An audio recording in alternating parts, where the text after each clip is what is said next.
நம்ம எல்லாருமே நினச்சிட்டு இருக்கோம் இந்த மாதிரி ஒரு போதைப் பொருள் அடிக்ஷன்லாம் வந்து காலேஜ் போனால் தான் வரும், இல்லை வந்து கொஞ்சம் வயசான கொஞ்சம் யங் அடல்ட்ஸாக இருக்கும் போது தான் வரும்ன்ற மாதிரி நினச்சிட்டு இருக்கோம். பட் சின்ன பசங்களே ஆம்பளை பசங்க நிறைய அந்த மாதிரி போதைப் பொருள் யூஸ் பண்ணுறானுங்க. என்னோட கூட படிக்கிறவங்களும் அந்த கூலிப்புன்னு என்னமோ ஒன்று சொல்கிறாங்க, அதை எடுத்து வச்சா என்னமோ தலை சுற்றுவான், என்னையெல்லாம் வைக்க சொல்லியிருக்காங்க. இது வரைக்கும் நான் வச்சதில்லை. வாட்ஸ்அப்பு ஃபேஸ்புக்கிலலாம் தண்ணி அடிச்சுட்டு ஸ்கூலுக்கு போகிறது, அங்கே போய் டீச்சரை சண்டை போடுறது, இந்த மாதிரி செய்திகள்லாம் தினந்தோறும் வந்துக்கிட்டே இருக்குது. Video of a school girl selling liquor in Tamil Nadu has gone viral. மத்தியில் வலி நிவாரண மருந்துகளை போதைக்காக பயன்படுத்தும் பழக்கம் பரவி வருகிறது. இந்த பள்ளியை சேர்ந்த மாணவர் ஒருவர் நேற்று பள்ளிக்கூடத்திற்கு வரும்போதே மது போதையில் வந்திருக்கிறார். அணிந்த மாணவிகள் பேருந்தில் மது அருந்தும் காட்சிகள் சமூக வலைதளங்களில் வைரலாகி பரபரப்பை ஏற்படுத்தியுள்ளது.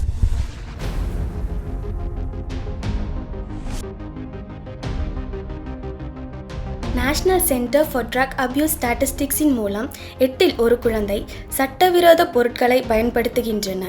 சிறார் நீதி சட்டம் 2015 பிரிவு 77 கீழ் எந்த ஒரு குழந்தைக்கும் போதைப் பொருட்கள் அல்லது புகையிலை பொருட்கள் அல்லது சைக்கோட்ரோபிக் பொருட்கள் கொடுத்தால் 1 லட்சம் ரூபாய் அபராதத்துடன் 7 ஆண்டுகள் நீடிக்கக்கூடிய கடுமையான சிறை தண்டனை உள்ளது. போதைக்குள் சிக்கி தவிக்கும் பிஞ்சு நெஞ்சங்களை மீட்கும் சிறு முயற்சிதான் இந்த ஆவணப்படம்.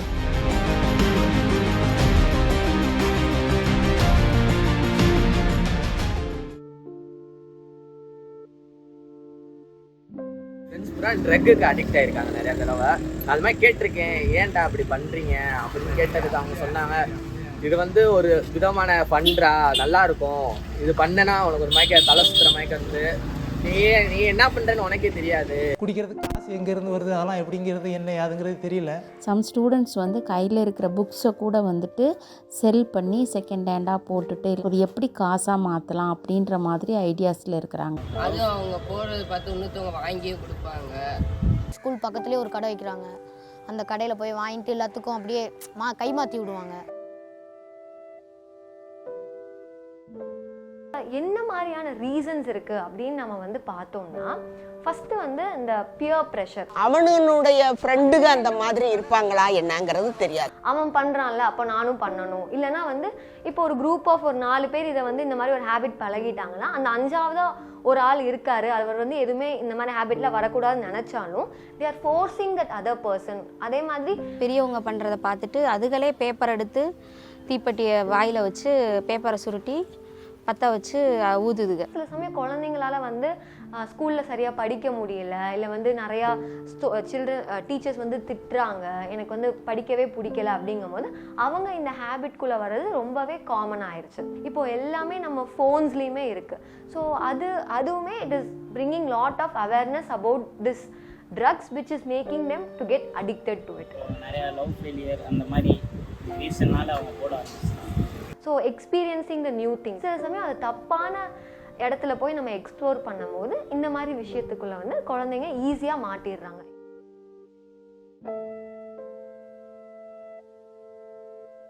இந்த டீனேஜர்ஸ்க்கு எல்லாமே பிரெயின் வந்து டெவலப் ஆகிட்டே இருக்கு. அப்போ இந்த சமயத்தில் இந்த மாதிரி ஒரு அடிக்டிவான பொருட்களை யூஸ் பண்ணும் போது அவங்களோட பிரெயின் கெமிஸ்ட்ரியே மாறக்கூடலாம். அவனால் ஒன்றும் பண்ண முடியல, ஒரு மாடிக்கு கண்ணெலாம் போகுது.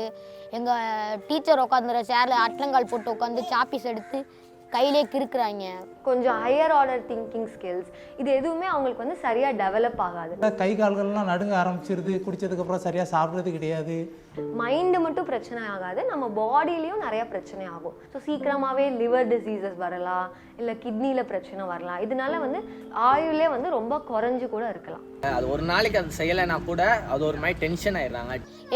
விட்டுடா நான் என் ஃப்ரெண்டு எல்லாரும் சொல்கிறோம், கேட்க மாட்டேறாங்க, என்னால் விட முடியவே இல்லடான்னு சொல்கிறாங்க. பிஹேவியரல் கம்ப்ளைண்ட்ஸாகவும் ஃபியூச்சரில் வரலாம். நிறைய பேரை மாற்ற ட்ரை பண்ணியிருக்கேன், அதனாலுமே மாற்ற ட்ரை பண்ணாலும் அவங்களால அதுலேருந்து வெளியே வர முடியல. அவங்களே நிறைய கஷ்டப்படுறாங்க அதுலேருந்து வெளியே வர. அவங்களால ஒரு ஃபேமிலியோ ஒரு சொசைட்டல் லைஃபோ இல்லை ஒரு ஆக்குபேஷனல் லைஃபோ ப்ராப்பராக ஹேண்டில் பண்ண முடியாது. And they will be facing lot of stress due to this. மது போதைக்கு அடிமையாக இருக்கும்போது அவங்க சொல்கிறது ஏதோ குடிச்சிட்டு வளர்றேன், ஏதோ குடிச்சிட்டு பிரச்சனை பண்ணுறேன் அந்த மாதிரி தான் பார்ப்பாங்களே தவிர அவங்க சொல்கிற கருத்தை ஏற்றுக்கிற கூட மனநிலையே இருக்காது. அப்போ உளவியலாக பாதிக்கப்படுறான், உடலியலாக பாதிக்கப்பட்டாலும் கூட அவங்களுக்கு ஒரு மரியாதைன்றதே இல்லாமல் போயிடும். இது ரொம்ப முக்கியமான விஷயம். அவங்க குடும்பமே அவனை கண்டுக்கிற மாட்டாங்க, அவங்க குடும்பமே அவனை உதறி தள்ளிடுவாங்க. அப்படின்போது அவனை சர்வே பண்ணுறதே ஒரு மிகப்பெரிய கடினமாக மாறிடும். இது நாட்டோட எதிர்காலத்திற்கே ஒரு மிகப்பெரிய அச்சுறுத்தலாக இருக்குன்றது என்னுடைய கருத்து.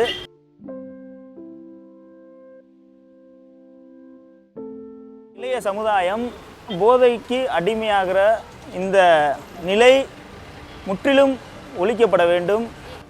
எதிர்காலத்தில் இந்த மாணவர்கள் தான் இந்த நாட்டை வழிநடத்தக்கூடிய தலைவர்களாகவும் வருவாங்க. அவங்க தான் நாளைக்கு தாய் தகப்பனை பின்னாடி பார்க்கணும், வைக்கணும், கொல்லணும். எங்கள் அப்பா அப்படி வேதனைப்பட்டு இறந்துருக்காங்க. அதனால நான் நான் எனக்கு செட் ஆகாதுன்ட்டு நிறைய பேர் ஒதுங்கி இருக்காங்க, நான் பார்த்துருக்கேன். அந்த மாதிரி இருந்தீங்கன்னா கூட அது சரியாகி வரணும்னு நான் கேட்டுக்கிறேன்.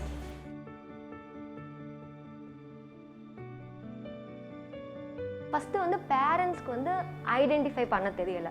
ஸோ என் குழந்தை என்ன பண்ணுறான் அப்படின்னு கூட அவங்களால ஐடென்டிஃபை பண்ண முடியலை. குழந்தைகளை கண்ணும் கருத்துமா பார்க்க வேண்டியது முதல்ல பெற்றோர்களுடைய கடமை.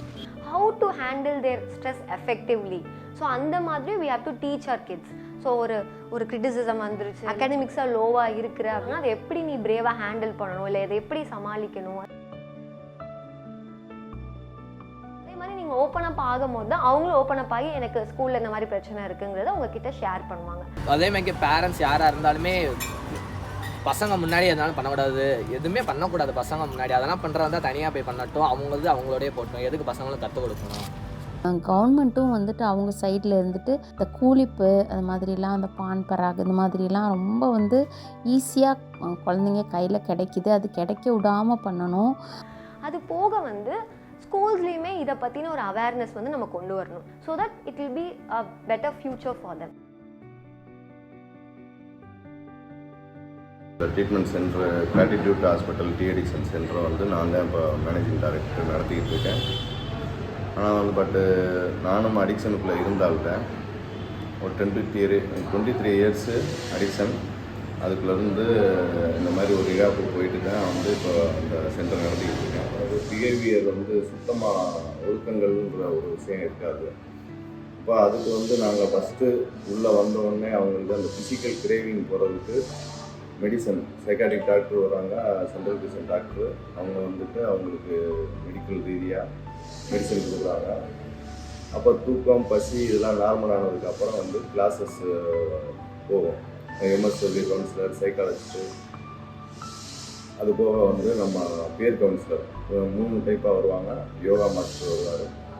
ஏன்னா அவங்களுக்கு வரையில் தான் செய்கிறது தவறு அப்படின்றதே தெரியாமல் தான் அந்த குடி வெறி அதை செய்ய வச்சு. ஆனால் அந்த குடி வெறி போனதுக்கப்புறம் அவங்க ரியலைஸ் பண்ணிடல, இதில் ரெக்கவர் ஆகி நல்லபடியாக போகிறாங்க.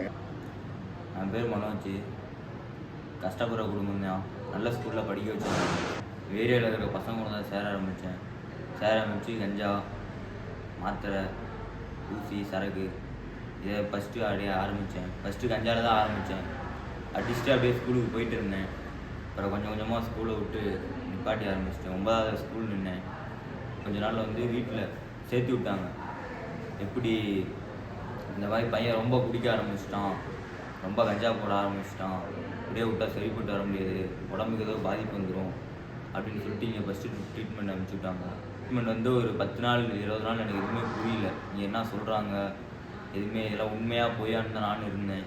அப்புறமேட்டு கொஞ்ச நாள் ஒரு மாதம் கழித்து போனோடனே ஆமாம் நம்மளும் இந்த மாதிரி தான் இருந்திருக்கோம், குடி போதே ஒரு நோய் தான் அப்படின்னு சொல்லி ஒரு ஒழுக்கத்தை கற்றுக்கிட்டோம்னாலே நல்லா வெளியே வந்துடலாம், குடி போதையை விட்டு வெளியே வந்துடலாம்.